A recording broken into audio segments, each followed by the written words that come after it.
This is the story of a car that was born in the wrong decade. The BMW 8 Series E31 was designed by a computer before the digital age was ready for it. Most people, when they talk about the E31, focus on the obvious things: the V12 engine, the pop-up headlights, the overengineering, and of course the recession that nearly killed it. Those are all valid conversations. But there's something deeper going on with this car that almost nobody talks about. The BMW 8 Series E31 was one of the first BMW models to be developed entirely using computer-aided design, CAD. At a time when most car companies were still sculpting clay models by hand and relying on the intuition of engineers who carried slide rules in their pockets, BMW decided to hand the keys to a computer. And that decision created something truly unique. A car that was digitally planned, but mechanically excessively built. A product that sat right on the fault line between two completely different eras of automotive engineering. One foot in the analog past, one foot in the digital future, and it didn't fully belong to either one. That tension, that contradiction, is what makes the E31 one of the most fascinating cars ever produced. Not just because of what it was, but because of what it represented. It was a transitional object, a bridge between the old world of hand-built, over-engineered, analog machines and the new world of computer simulation, aerodynamic optimization, and electronic control. And that's exactly what we're going to explore today. Not just the car, but the moment in history that created it. The development costs BMW an estimated 1.5 billion Deutsche Mark to develop, sold just 30,621 units in a decade, and then donated its engine technology to what many consider the greatest supercar ever made. The McLaren F1, powered by the BMW S70-2, a V12 engine that traced its lineage directly back to the E31. By 1984, the E31 had its official green light. 5 designers competed for the exterior. The winner was Klaus Kapitza, recruited by BMW's design chief Klaus Luthe to head Exterior Studio 3. Hans Braun handled interior architecture. Hans Kirschbaum led the aerodynamics work. Together, they produced a car unlike anything BMW had built before. Nothing carried over from the older E24/6 series. New platform, new body, new everything, and the technology packed into it ran genuinely ahead of what anyone else in the industry was offering. Start with the body. There was no B-pillar at all, both front and rear side windows fully retracted, creating an uninterrupted glass expanse. This required the shoulder seatbelt anchor to be integrated into the seat structure, a BMW first. Making pillarless doors seal properly at 250 kilometers per hour took serious structural reinforcement. BMW solved it. The rear used a 5-link multi-link suspension that premiered on the E31. The body ranked among the first at BMW to be extensively shaped through computer-aided design. The drag coefficient came in at 0.29, down from the E24 0.39, a massive improvement. Electronic damper control adjusted the damping in real time. The throttle ran drive-by-wire, one of the first production applications worldwide. And the E31 was one of the first production cars to use CAN bus technology. The pop-up headlights were among the last BMW would ever use. And the overall silhouette, long, low, wide, pillarless, carried 1980s futurism into the next decade. The wide, flat front communicated Autobahn dominance. The whole car looked like a jet that had lost its wings. But the engine was the real story. BMW launched with the M70 V12, a 4,988 cubic centimeters 60-degree V12 with single overhead cams and 24 valves, cast in alusil aluminum silicon alloy. It functioned almost like 2 inline-6 engines fused into one block. 2 separate Bosch Motronic 1.3 engine control units, 2 air mass meters, 2 throttle bodies, 2 distributors. Each ECU handled one bank of 6 cylinders independently. If one system failed, the car could theoretically limp home on 6. Output: 300 PS at 5,200 RPM and 450 Newton meters at 4,100. This was not a screaming Italian 512. This was a German 12-cylinder. Smooth, Quiet, relentless, built for crossing continents. And that's exactly what we're going to explore today. Not just the car, but the moment in history that created it.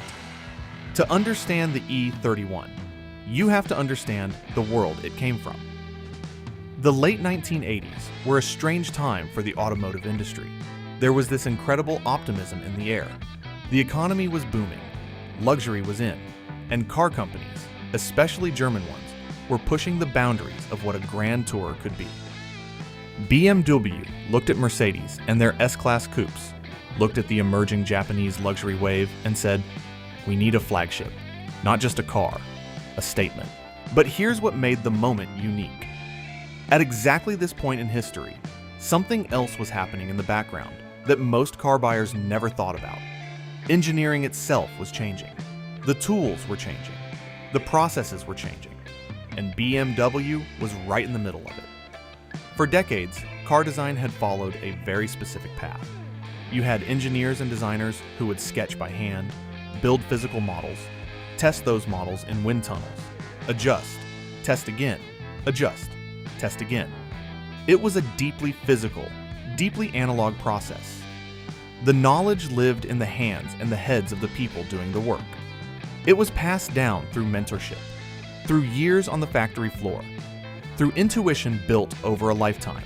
That world, that analog engineering culture, was what BMW was built on. That's what gave us cars like 2002, the original 6 Series. Cars where you could feel the human hand in every panel gap, every engine note, every steering response. But by the late 1980s, a new set of tools was starting to appear. Computer-aided design software was moving from the aerospace industry into automotive. Computational fluid dynamics, the ability to simulate airflow on a screen rather than in a wind tunnel, was becoming viable, and electronic control units were starting to replace purely mechanical systems. BMW saw this, and with the 8 Series, they decided to jump. The E31 would be one of the first BMW models to be developed using these digital tools end to end, not as an experiment, not as a supplement, as the primary method. That was a bold decision, because the engineers making that car, the people actually building it, were still analog thinkers. They grew up in the old world. They trusted their hands more than they trusted a screen. And now, they were being asked to trust the computer. The result was a car that carried both worlds inside it. To understand what the E31 represented, and what the world lost when cars like it stopped being made, you need to understand one man. Not the man who built it. That was von Kuenheim. But the man who embodied the philosophy behind it more completely than anyone else in the automotive industry. Ferdinand Karl Piëch was born on April 17, 1937, in Vienna, Austria. His mother was Louise Piëch, born Louise Porsche, the daughter of Ferdinand Porsche, the man who designed the Volkswagen Beetle and founded the company that bears his name. His uncle was Ferry Porsche, who turned his father's engineering consultancy into the sports car manufacturer we know today. Ferdinand Piëch grew up inside automotive royalty, and from the earliest age, he understood that the family business was not just about cars. It was about the belief that engineering could solve anything.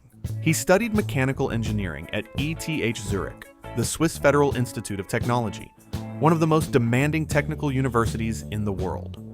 His thesis dealt with Formula One engine development. He graduated in 1962 and went straight to work at Porsche. What followed was one of the most audacious gambles in motorsport history. Piëch was given responsibility for the Porsche 917 program. The 917 was designed to win the 24 Hours of Le Mans, a race Porsche had never won. The investment was enormous.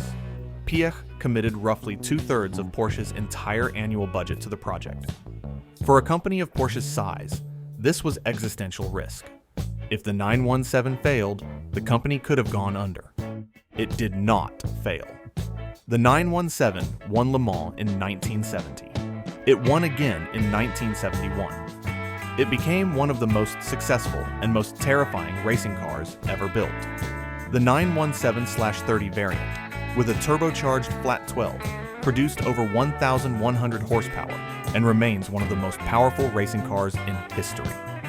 Piëch was 33 years old when the first victory came. He had bet the company, and he had won. Let's talk about what it actually meant to design a car using CAD in the late 1980s. Because it's nothing like what people imagine today.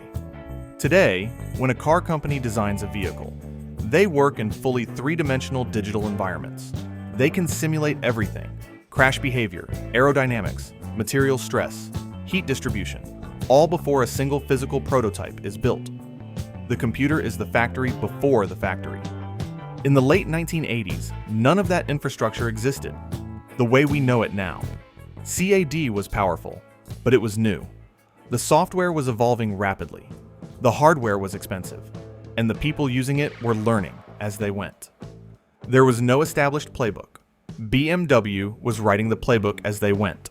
And this is where the E31 becomes philosophically interesting. Because the digital tools allowed BMW to do things they couldn't have done before.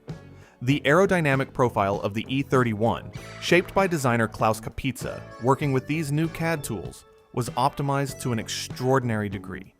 A drag coefficient of approximately 0.29. For a grand tourer of that era, that was exceptional. That number wasn't achieved by guesswork or by a designer's gut feeling. It was calculated, simulated, refined digitally. The shape of the E31, those smooth, almost pillow-like surfaces, the way the roofline flows into the rear, the subtlety of the front air dam. That's what computer-calculated aerodynamics looks like when applied to a luxury car. It's precise, it's efficient, and if you know what you're looking at, you can see the difference between a shape that was sculpted by hand and a shape that was optimized by algorithm. But here's the contradiction. While the design process was leaping into the digital future, the engineering philosophy behind the car was still deeply, stubbornly analog. The V12 engine in the 850i was a monument to mechanical excess. Not because a V12 was the most efficient choice, it wasn't, but because BMW engineers, trained in the analog tradition, believed that a flagship car needed a flagship engine. Period. The construction quality, the materials, the complexity of the mechanical systems. All of it reflected a mindset that said, we do not compromise. We over-engineer. We build it to last forever. That's analog thinking. So what you got with the E31 was this extraordinary hybrid. The outer shape was digital. The inner soul was analog. The aerodynamics were computed. The engine was a handcrafted cathedral of cylinders. The body panels were optimized by software.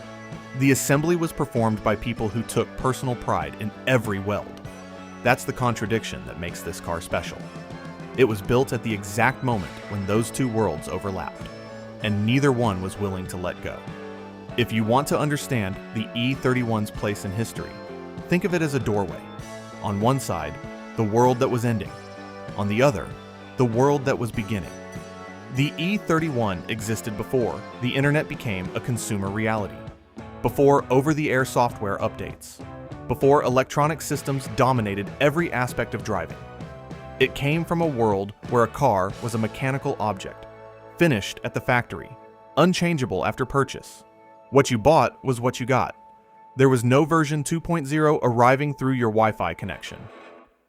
The E31's M70 V12 engine had already appeared in the BMW E31 establishing the lineage of BMW's flagship V12 technology. But in the E31, this engine represented something more. It was the analog heart of a digital body.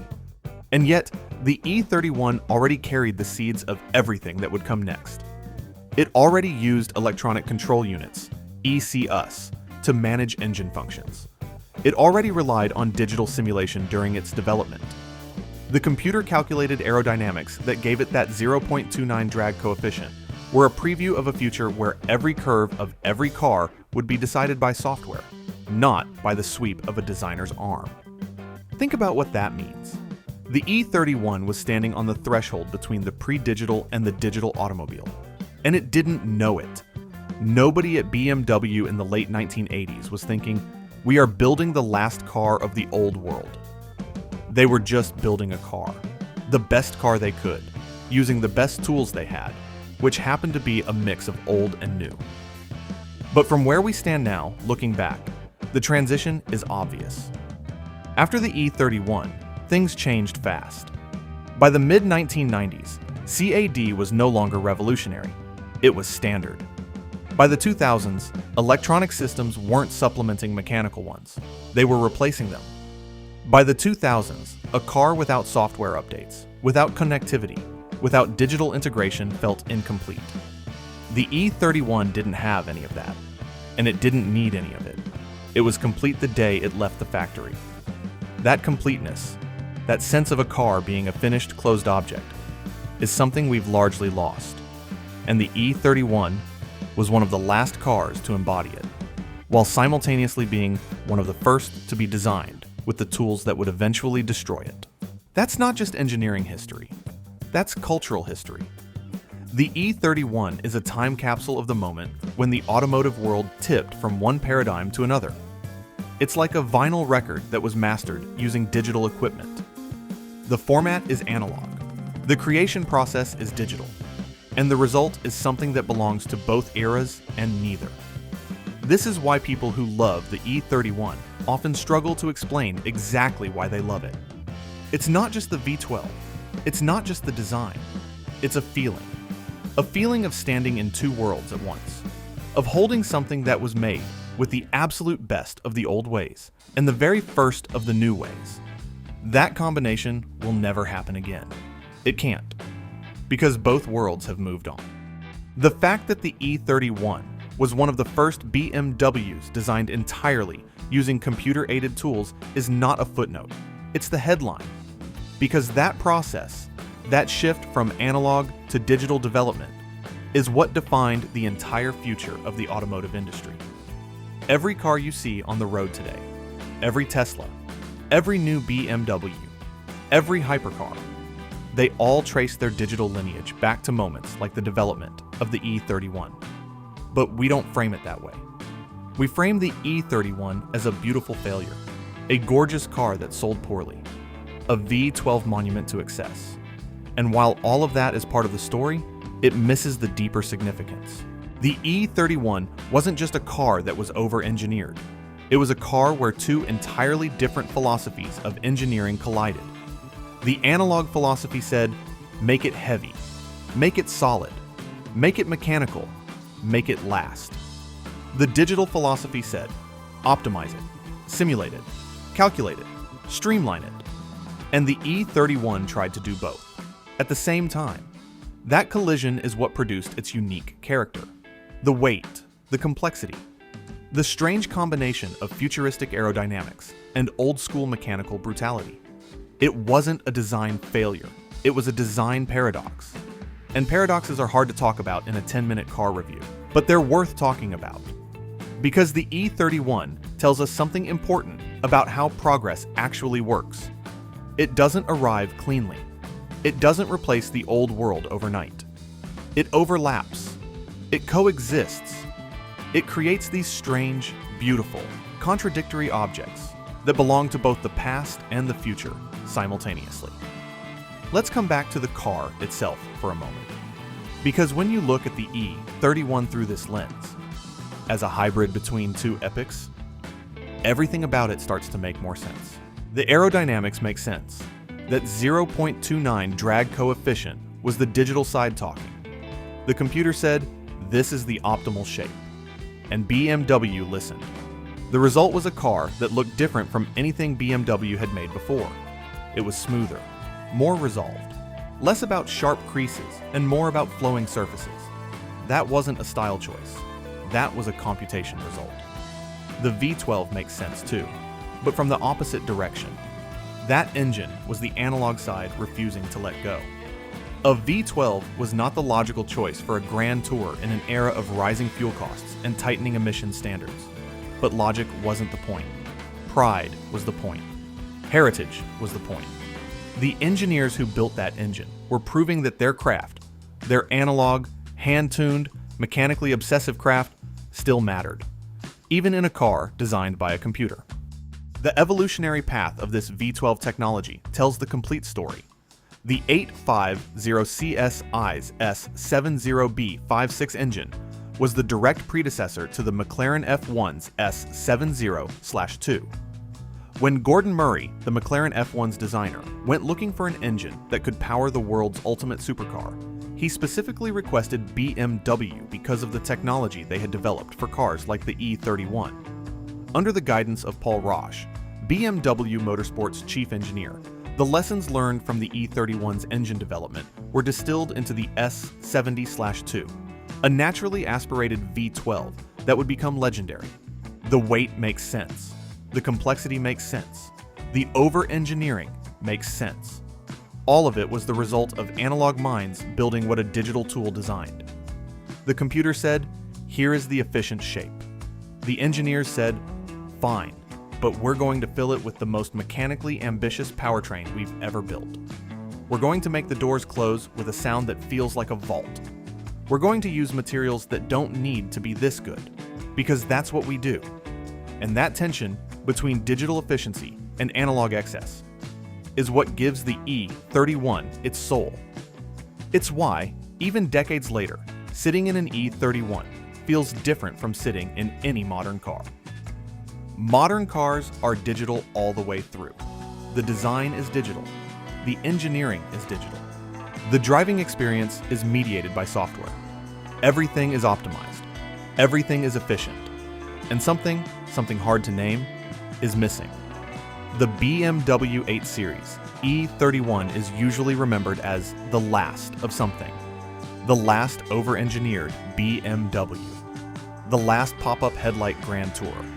The last V12 monument before the accountants took over. But that's only half the story. The E31 was also the first of something. One of the first BMWs shaped by computer-aided design. One of the first cars where digital simulation determined the aerodynamic profile. One of the first products to exist in that strange, brief overlap between the analog engineering tradition and the digital revolution that was about to consume everything. It was the first digital BMW built for an analog world, and that's why it feels the way it does. That weight in the door, that mechanical complexity under the hood, that impossibly smooth roofline. It's all there because two different eras were pulling in two different directions, and the E31 was the result of that tug of war. After the E31, the digital side won, completely. Every BMW that followed leaned further and further into electronic control, software integration, and computational design. The analog engineers retired. The slide rules went into drawers. The clay modelers became a smaller and smaller part of the process. And eventually, the car became a computer on wheels. But the E31 remembers the old world. It carries it in its bones. And it remembers the new world too, because it was one of the first to be shaped by it. That's not just a car story. That's the story of how the modern world was born. In the overlap between what was and what was coming. In the space between the hand and the screen. In the contradiction between mechanical pride and digital precision. The BMW 8 Series E31 lived in that space, and nothing will ever live there again. BMW wasn't the only company designing cars for a future that didn't exist yet. Follow Retro Quartet and learn more about the most extraordinary cars in automotive history from recent decades.